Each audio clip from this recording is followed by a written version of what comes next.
Dans cette capsule, on va voir des exemples d'indépendance qui peuvent être modélisés avec des réseaux bayésiens. Alors, on a vu précédemment comment calculer des probabilités marginales et conjointes, et puisque une probabilité conditionnelle, c'est un ratio de probabilité marginale conjointe, on est donc en mesure de calculer n'importe quelle probabilité conditionnelle. Maintenant, ce qu'on va voir, c'est des exemples de probabilités conditionnelles qui peuvent être simplifiés et entre autres, on va voir des exemples d'indépendance, parfois conditionnelle, parfois a priori, entre les variables qui sont modélisées par des réseaux bayésiens. Donc, on va voir trois exemples différents. Premier exemple qu'on va regarder, on va s'intéresser à la relation de dépendance ou d'indépendance entre trois nœuds où on a un grand-parent qui est le parent d'un parent et qui, lui, est le parent d'un enfant. Okay? Et là, on va s'intéresser à la relation entre un grand-parent et un enfant. Et dans ce cas-ci, dans un réseau bayésien où on a une connectivité comme ça, on a que le grand-parent et l'enfant vont être indépendants conditionnellement aux parents. Donc, si on observe le parent, le grand-parent et l'enfant vont être indépendants. Alors, un exemple de relation comme ça qu'on a dans notre graphe ici, c'est ces variables-là ici, qui forment une relation grand-parent, parent-enfant. Donc, c'est un des exemples. On pourrait avoir aussi entre séisme, alarme et Jean ou cambriolage, alarme, Jean. Donc, prenons l'exemple cambriolage, alarme et Marie appelle. Alors, dans ce cas-ci, a priori, donc si on n'observe pas alarme, cambriolage et Marie appelle vont être dépendants. Et donc, on peut voir ça intuitivement dû au fait que cambriolage va influencer la distribution de alarme. Donc, quel genre de valeur alarme va prendre vraisemblablement étant donné cambriolage. Si on varie cambriolage, ça va changer. Et puis, alarme va changer la distribution de Marie. Donc, à cause de ça, on a un lien, on a une dépendance entre cambriolage et Marie si on n'observe pas alarme.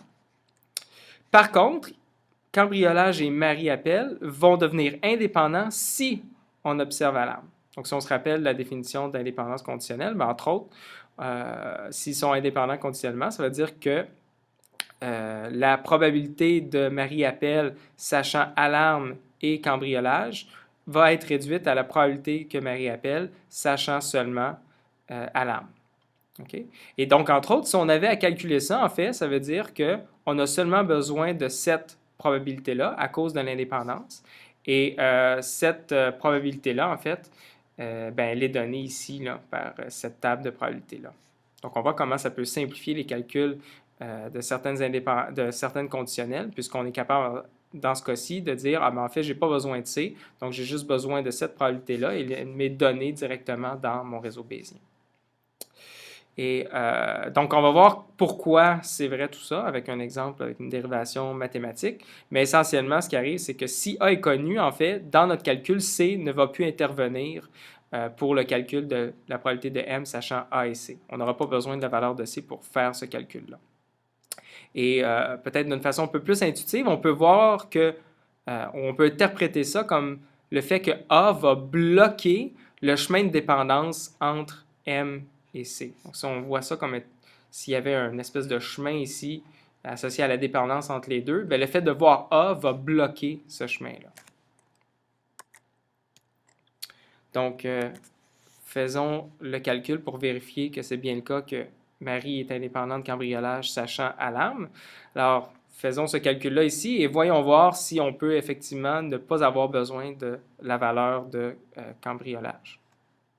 Donc, par définition, cette probabilité conditionnelle, c'est juste la probabilité jointe de Marie, alarme, cambriolage divisée par la probabilité marginale de alarme et cambriolage. Maintenant, par définition, ou pardon, par calcul des probabilités marginales, et en utilisant le fait que je n'ai pas besoin de Jean appel pour calculer la probabilité marginale, donc je peux carrément ignorer cette variable-là parce que ses descendants ne font pas partie des variables observées. J'ai que la probabilité marginale ici, c'est égal à cette probabilité marginale-là, mais je dois marginaliser sur la valeur de séisme. Et puis, par le même raisonnement, je peux écrire la probabilité de marginale de A et de C comme étant la probabilité marginale de A, C et S, mais où je dois sommer sur toutes les valeurs possibles de S. Maintenant, je remplace mes probabilités marginales par le produit des probabilités conditionnelles extraites de mes tables de probabilités. Donc, je vais avoir la probabilité de M sachant A, la probabilité de A sachant C et S. Effectivement, les parents de A, c'est cambriolage et séisme, fois la probabilité a priori de S, fois la probabilité a priori de cambriolage. Et de la même façon ici, j'obtiens le produit des probabilités conditionnelles comme ça. Ensuite de ça, je remarque que dans les produits du numérateur ici, à l'intérieur de la somme, j'ai des termes qui, en fait, ne dépendent pas du tout de S. Et entre autres, j'ai ce terme-là ici, la probabilité de Marie-Appel sachant alarme, qui ne dépend pas de S, donc je peux le sortir de la somme. J'aurais pu sortir C aussi, mais on va voir pour la dérivation que ce n'est pas nécessaire. Donc, c'est ce que j'ai fait ici. J'ai sorti P de M sachant A de la somme. Donc, j'ai P de M sachant A fois la somme ici sur S. Et maintenant, on remarque que ici et ici, j'ai exactement, en fait, le même terme. Et donc, ils peuvent se canceller. J'ai le même facteur qui est une somme sur S au numérateur et au dénominateur. Et donc, j'obtiens bel et bien que P de M sachant A et C, c'est égal simplement à P de M sachant A. Et en fait, la raison pour laquelle j'ai pu faire cette réduction-là, c'est qu'effectivement, dans le calcul des probabilités marginales au numérateur, A m'a permis de scinder ma probabilité en une partie qui était M sachant A, puis une autre partie ici qui impliquait A, mais n'impliquait jamais M. Donc, en fait, ça m'a permis de simplifier en deux parties. Une partie où j'avais des variables qui ne dépendaient pas de S, puis une autre partie où interagissait S, en fait. Donc, grâce à l'observation de A, j'ai pu séparer M de tous les facteurs qui pouvaient faire intervenir S, ce qui fait que j'ai pu le sortir de ma somme. Okay? Donc, c'est la raison mathématique, si on veut, qui fait que je peux sortir M, P de M sachant A. Grâce à A, je suis en mesure finalement de séparer M du reste du calcul qui implique C. Et puis le reste du calcul qui implique C, bien ici, il se trouve à se canceller avec ce qu'on trouve au dénominateur. Donc, grâce à ça, j'arrive à réduire P de M sachant A et C par P de M sachant A. Regardons le deuxième exemple d'indépendance qui peut être modélisée.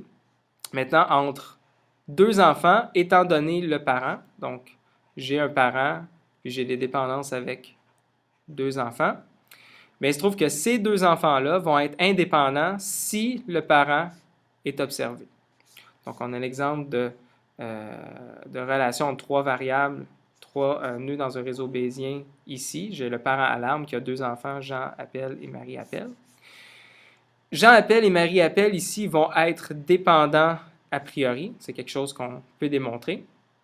Mais comme on va le voir, si j'observe le parent qui est alarme, eh bien, ils vont devenir indépendants, c'est-à-dire que le calcul, par exemple, de la probabilité de Marie sachant alarme et Jean Appel va être réduit au calcul de la probabilité de Marie Appel sachant seulement alarme, qui m'est donné, encore une fois, par ma table de probabilité ici.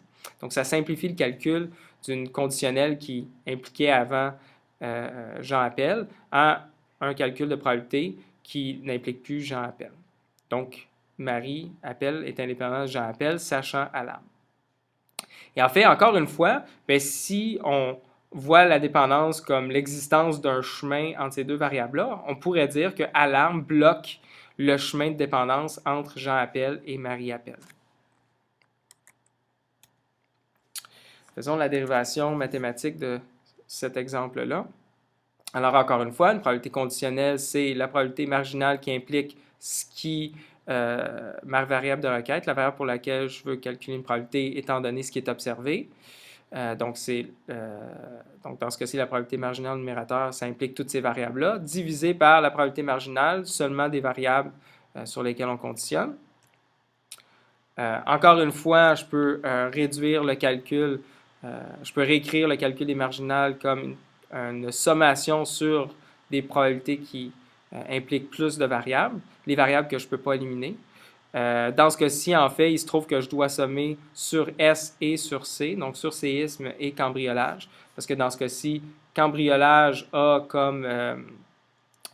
comme descendant certaines des variables qui sont impliquées dans mon calcul, les variables qu'on dirait observer. Même chose pour séisme. Donc, je dois sommer explicitement sur la valeur. Et par le même raisonnement, j'obtiens ce calcul-là pour la probabilité marginale sur alarme et j'en appelle seulement au dénominateur. Ensuite de ça, je peux réécrire ces probabilités marginales-là ou conjointes comme un produit de conditionnels, les conditionnels définis dans mon réseau bayésien. Donc, j'ai au numérateur la probabilité de Jean appelle sachant alarme, fois la probabilité de Marie appelle sachant son parent alarme.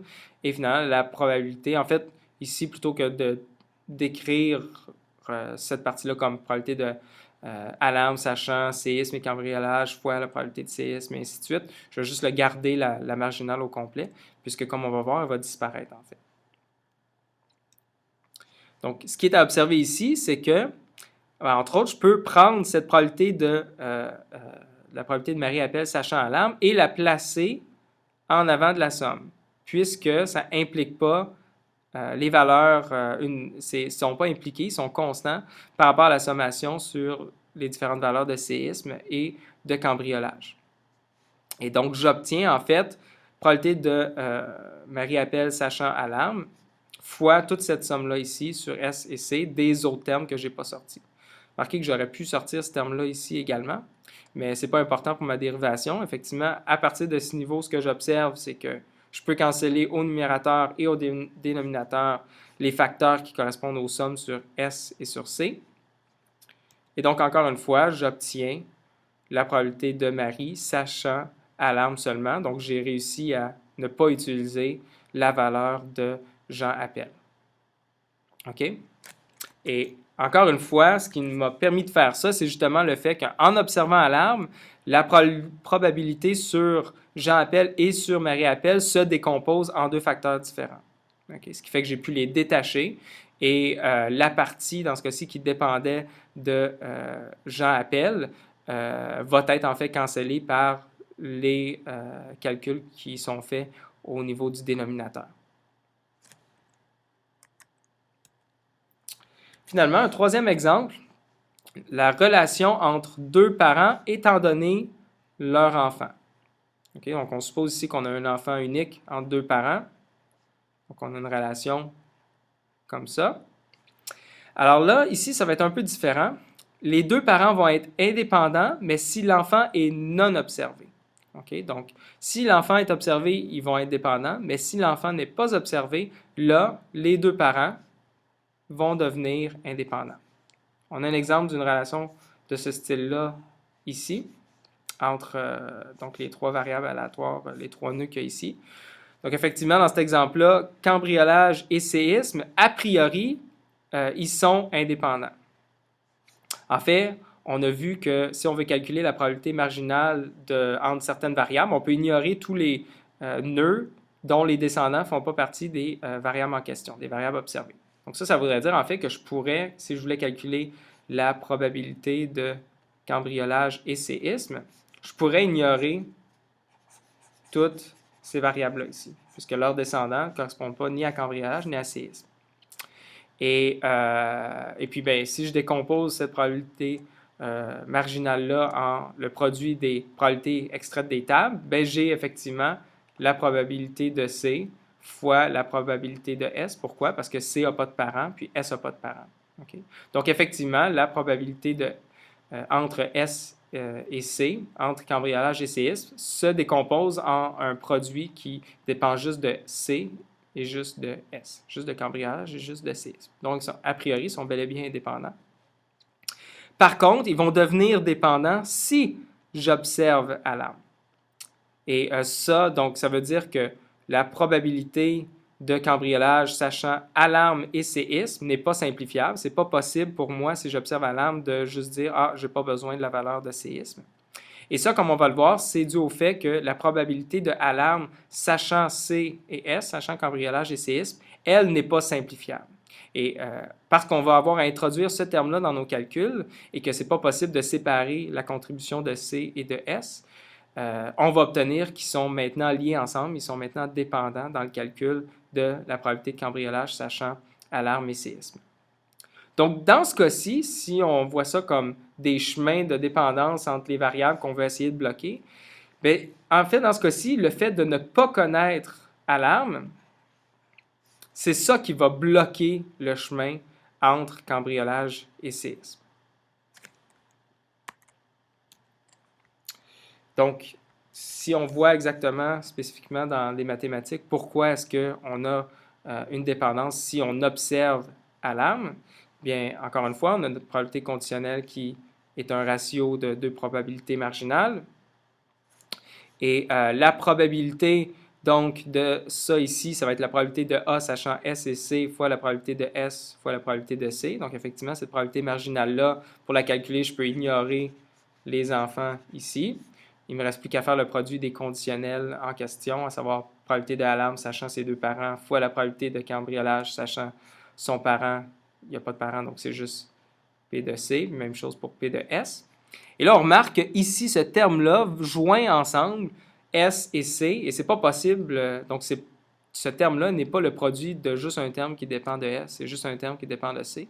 Donc, à cause de ça, ce ne sera jamais possible de les séparer, puis d'éliminer la partie qui dépend juste de C pour obtenir une partie qui dépend juste de S, ou vice-versa. Donc, c'est à cause de ça, là, spécifiquement dans les mathématiques, qui fait qu'on a une dépendance entre les deux parents, cambriolage et séisme, étant donné leur enfant alarme.